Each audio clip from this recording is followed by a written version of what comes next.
एगो लड़का अपना गर्लफ्रेंड से अपने दोस्त के बारे में बतावत कि जान तहरा से पहले अगर केहू हमार दिल के टुकड़ा बना तो वो हमार दोस्त बा।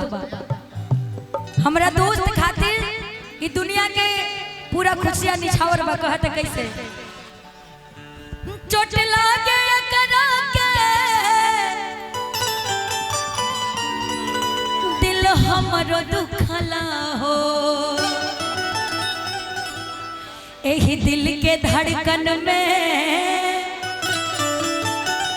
सांस करे सुनाला हो चोट लागे करा के दिल हमरो दुखला हो, एही दिल के धड़कन में सांस करे सुनाला हो। अरे हमारी जिंदगी आके इहे तो आधार हो, इहे तो आधार हो दहिया हमार बाकी दहिए के जान हो, कैसे के डांट दी संगतिया पुरान हो, संगतिया पुरान हो दहिया हमार बाकी दहिए के जान हो। तोहरा से पहले जान इहे हमर जान हो, इहे हमर जान हो दहिया हमार बाकी दहिए के जान हो।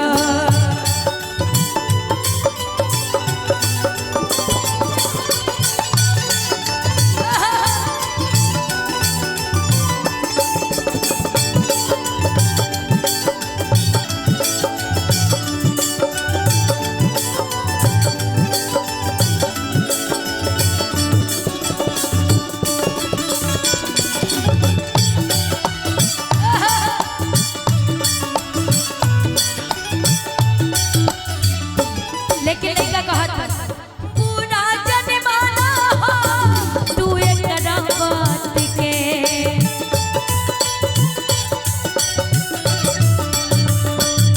काहे ले लू दिल पे एकर कईल मजाक के।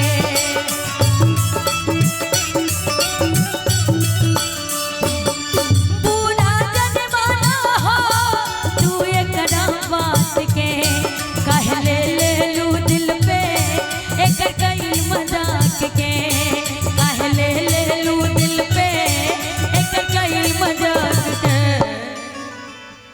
जन्मो जन्म के हमर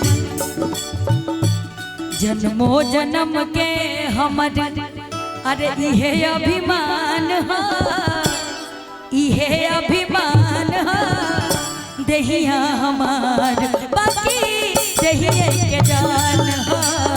तोहरा से पहले जान इहे हमर जान हो, इहे हमर जान हो दहिया हमार दहिए के जान हो कैसे के डांट दी।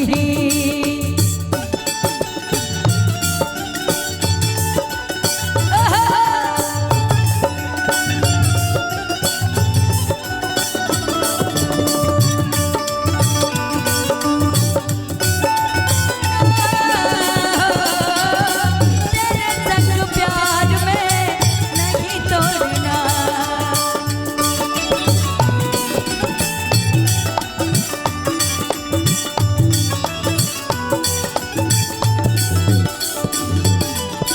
और का चोट लागे करा के दिल हमरो दुखला हो,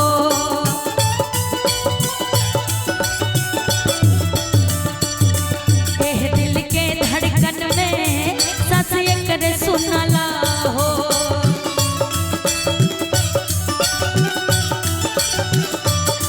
चोट लागे करा के दिल हमर दुखला हो, यही दिल के धड़कन में सांस करो सुनाला हो, यही दिल के धड़कन में सांस करे सुनाला हो। सुख दुख में साथ रहे, सुख दुख में साथ रहे हमर अरमान हो, हमर अरमान अच्छा एक बात सच है, अगर जिंदगी में सच्चा दोस्त मिल जाए ना तो जिंदगी संवर जाती है ना। एक अपने दोस्त के लिए जोरदार ताली बजा दीजिए। अब बड़े बड़े ऐसे दोस्त भी होते हैं जो बड़ी गद्दारी भी कर जाते हैं, है ना। कि सुख दुख में साथ रहे हमारे अरमान, हमारे अरमान दहिया हमार बाकी दहिए के जान हो। तुहरा से पहले जान इहे हमर जान हो, इहे हमर जान हो दहिया हमार बाकी दहिए के जान हो। कैसे के जाती दी संगतिया पुरा